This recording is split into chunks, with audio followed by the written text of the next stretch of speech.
আমার ছুটির দিন মানে আমার বাচ্চাদের সাথে আমার কাটানোর সময়, যেটা হচ্ছে আমার বাচ্চাদের খেলাধুলা, খাওয়া দাওয়া, স্বাস্থ্য, এদের ডক্টরের কাছে নিয়ে যাওয়া, এসব নিয়ে হচ্ছে আমার ছুটির দিন। আসসালামু আলাইকুম। আজকে আমরা একটা অন্যরকম ভিডিও দেখাবো। সেটা হচ্ছে অনেক দিন মানে টিনটিনের ভ্যাকসিন দেওয়ার 1 বছর হয়ে গিয়েছে।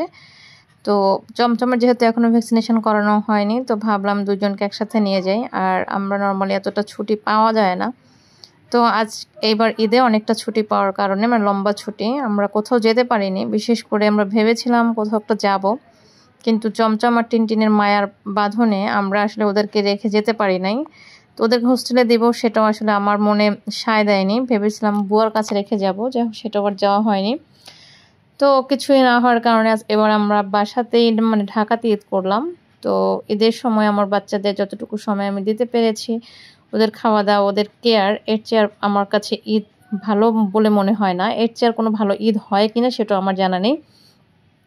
যাই হোক, আজকে আমরা চমচম আর টিনটিনকে নিয়ে যাব হচ্ছে ডক্টরের কাছে। ডক্টরের অ্যাপয়েন্টমেন্ট দেওয়া আছে, যাকে আমরা ছোটোবেলা থেকেই টিনটিনকে দেখাই।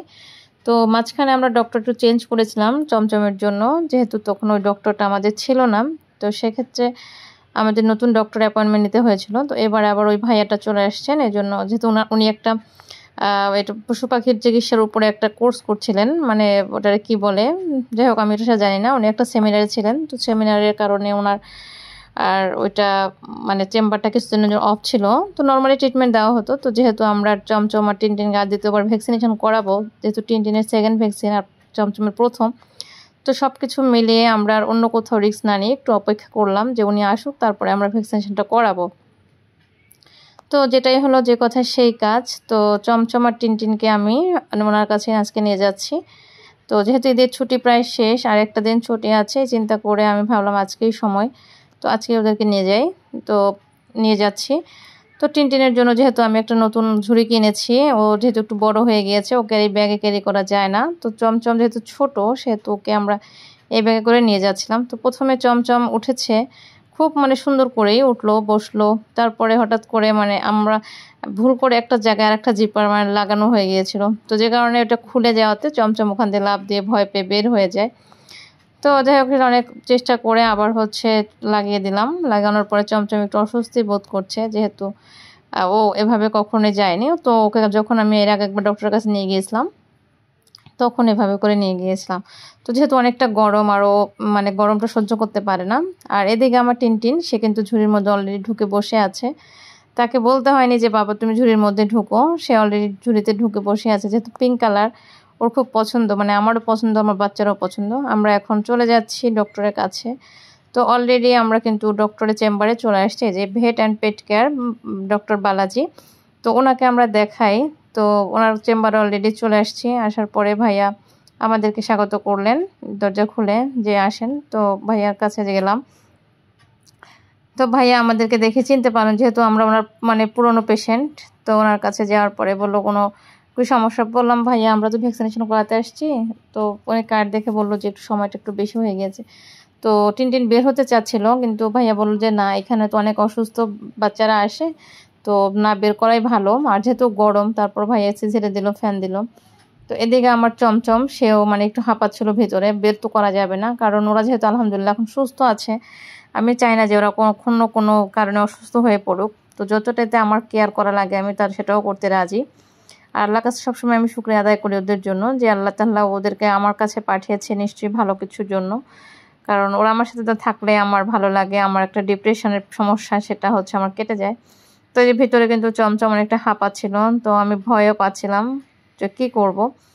তো এদিকে ভাইয়া হচ্ছে ইঞ্জেকশন রেডি করছেন। তো যেহেতু অনেকগুলো 4টা ইঞ্জেকশন দিতে হবে, মানে দুজন করে 4টা। তো এটা হচ্ছে আপনার রেবিস অ্যান্ড ফ্লু দুইটাই। তো এদিকে হচ্ছে আমি চমচমকে আবার স্প্রেও করাতে চাচ্ছিলাম। তো ভাইয়াকে সেটা বললাম যে ভাইয়া স্প্রে তো করাতে চাই, তো তখন কী করবো? তো ভাইয়া বললো যে আপু এটা হচ্ছে আপনি এখন ভ্যাকসিন দেওয়ার মিনিমাম 1.5 মাস পরে হচ্ছে আপনি স্প্রে করাতে পারবেন। আর চাইলে একটু বড় হোক তখনও আপনি চাইলে স্প্রে করাতে পারবেন, যেহেতু এটা একটা রিস্ক। আবার বেশি গরম পড়লে স্প্রে করানোটা ওদের জন্য ঝামেলা। আবার স্প্রে করানোর পরে একটু ঝক্কি ঝামেলা আছে, যেটা হচ্ছে আপনাকে কন্টিনিউয়াস নিয়ে আসতে হবে এখানে, মানে মিনিমাম 4 দিন তো নিয়ে আসতে হবে। তো এদিকে দেখো যে চমচমটা কীভাবে করে হাঁপাচ্ছে, আল্লাহ খুব ভয়ঙ্কর। তো ভাইয়াকে বললাম, ভাইয়া বললো যে আপু ওটা ছাড়া যাবে না, তো ওকে আগে ভ্যাকসিনেশনটা করিয়ে দেই। তো আমি বললাম ঠিক আছে, আগে তাহলে ওকে বের করি। তো ওই যে ওকে বের করে আমি দিলাম ওর পাপার কাছে। তো আমি আর ওর কলারটা পরাতে দেইনি, কারণ ওটা দেখলে পরে ওরা দুজনেই আবার হচ্ছে একটু ভয় পেয়ে যায়। তো কলার ছাড়াই চমচম কিন্তু খুব সুন্দরভাবে ওর পাপার কোলে বসে বসে ভ্যাকসিনটা দিয়ে দিল। দেখো একটা ভ্যাকসিন হয়ে গেল, একটু ডাক দিল, এরপর সেকেন্ড ভ্যাকসিনটা দিচ্ছে। চমচম কিন্তু কোনো দুষ্টামি করেনি বা কোনো কামচাও করেনি, কিন্তু কলারটা দেখলেই ও মানে ভয় পেয়ে যেত। এই জন্য আমি আর কলার পরাতে নিষেধ করে দিয়েছি যে থাক, কলার পরাতে হবে না।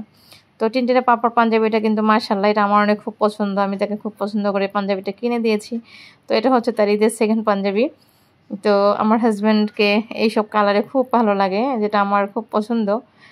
তো এটা হচ্ছে আমার টিনটিন। এই যে যিনি সবচেয়ে বেশি মানে একটু অ্যাগ্রেসিভ যেটাকে বলা হয়, সে খুবই শান্ত না, যেটা আসলে নর্মালি আমরা দেখতে পাই। দেখো সে কীভাবে ডক্টরকে ভয় দেখাচ্ছে যে সে দিবে না, ডক্টরকে সে কাম্মি দিবেই। দেখছো কীভাবে কী করছে, দাঁত বের করে দিয়েছে। তো দেখ ভাইয়া প্রথম ভ্যাকসিনটা কোনো রকমভাবে দিল, দেওয়ার পরে সে সেকেন্ডটা এখন কি করবে কে জানে। তো সেকেন্ড ভ্যাকসিন দেওয়ার সময় দেখো সে মানে খুবই একেবারেই নড়ে চড়ে বসছেন। তো আমিও বললাম ভাই একটু ঠান্ডা হোক তারপরে দেন। তো এদিকে আমার হাজব্যান্ড ওকে খুব সুন্দর করে আদর করছে, যেহেতু পাপাকে খুব করে। তো ওই যে দিতেই দিচ্ছে না, তো একটু ঠান্ডা না হলে আসলে দেওয়া যাবে না। তো আদর করে করে ওকে একটু ভ্যাকসিনেশনটা দিতে হবে, না হলে হচ্ছে হবে না। তো ভাইয়াও সুন্দর করে মানে ওকে একটু আদর করে, দেখে ওর পাপা আদর করছে। দেখো ও কীভাবে করে ভয় দেখাচ্ছে, দেখছো? দেখো হাস করে দিচ্ছে। তো এই দেখো আবার নড়েও গেল, সিরিঞ্জটা একটু নড়ে গেল। যাই হোক আলহামদুলিল্লাহ সব কিছু ঠিকঠাকই হলো। ভ্যাকসিন দেওয়ার পরে কিন্তু দেখো সুন্দর একেবারে রিল্যাক্সেবল। যেহেতু ওরা কিন্তু, আমি কখনোই বলি না যে আমার টিনটিন চমচম আমাকে কামড় দেয় বা খামচি দেয়, ওরা কিন্তু খুবই মানে ঠান্ডা, আমাদের জন্য একেবারেই ঠান্ডা। তো এখন হচ্ছে যে ভাইয়ের কাছে নিয়ে আসলাম, ওই যে টিনটিনের গায়ের মধ্যে একটু প্রবলেম হয়েছে, একটু গোটার মতন। তো এটা ভাইয়াকে বললাম, ভাইয়া বললো ওটা ভয়ের কিছু নয়, ওটা একটু নিয়ে আইসেন, দুই একটা দিলে আপনার যে একটা স্প্রের মতো আছে ওটা দিলে ঠিক হয়ে যাবে। তো এই ফাঁকে আমরা চমচমার টিনটিনের হচ্ছে ওয়েটটা একটু দেখে নিলাম। তো চমচমের ওয়েটটা হচ্ছে 3.4, আর চমচমের হচ্ছে টিনটিনের হচ্ছে 4.6। তো যাই হোক আলহামদুলিল্লাহ আমার বাচ্চারা ভালো আছে, এতেই আমি খুশি, অন্য কোনো ট্রিটমেন্ট ওদের লাগেনি। তো বললাম যে ভাইয়া খাওয়া দাওয়ার বিষয়ে কী করা যায়। তো যেহেতু আমার চমচম টিনটিন নিজেরা কখনোই খায় না, তো এসব নিয়েও কথাবার্তা বললাম ওনার সাথে। উনি বললেন যে আপু আসলে একবার হয়ে গেলে আর এটা অভ্যাসটা চেঞ্জ করা যায় না, তো এটা নিশ্চয় চেঞ্জ হবে না। তো খাবার দাবারে আপনি ক্যাট ফুডটা বেশি না দিয়ে অন্য কিছু দিবেন।